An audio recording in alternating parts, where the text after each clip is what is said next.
बॉलिवूडचा superstar Govinda आणि त्याची पत्नी सुनीता मागच्या काही महिन्यापासून त्यांच्या संसारात काहीतरी बिनसलं आहे अशी चर्चा रंगत होती आणि अखेर त्या अफवा खऱ्या ठरल्या. कारण गोविंदाची पत्नी सुनीतानं थेट वांद्रे कोर्टात डिवॉर्स केस फाईल केली आहे. गोविंदावर तिनं फसवणुकीचे गंभीर आरोप केले आहेत आणि तब्बल 38 वर्षाचा संसार आता मोडणार आहे.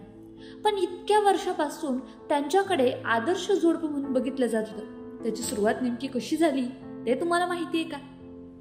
गोविंदा विरारच्या एका साध्या घरातून आलेला मुलगा. बॉलिवूडमध्ये पाऊल ठेवताच तो लाखो चाहत्यांच्या मनावर अधिराज्य करू लागला.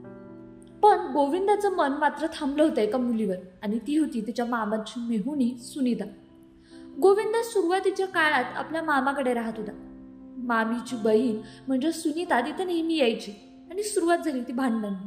होय, कारण गोविंदा हा शांत, साधा, देसी स्टाईल मुलगा होता, तर सुनीता आली होती हाय प्रोफाईल बॅकग्राऊंडमधून.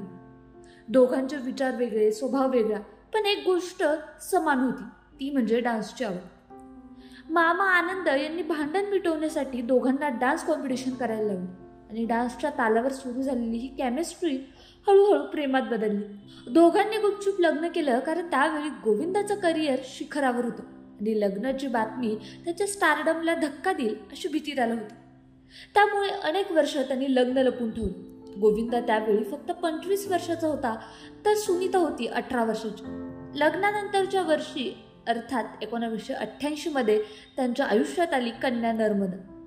गोविंदाने एका मुलाखतीत कबूल केलं होतं, माझं लग्न लपवलं कारण मला वाटलं की कोणीतरी माझं करिअर खराब करण्याचा प्रयत्न करत आहे, पण आज मला त्याचा पश्चाताप होतो. आज मात्र या सुंदर प्रेमकथेचा शेवट वेदनादायी वळणावर आलाय. 38 वर्षाची सोबत हसू, भांडण, प्रेम आता कोर्टाच्या दारात संपणार आहे.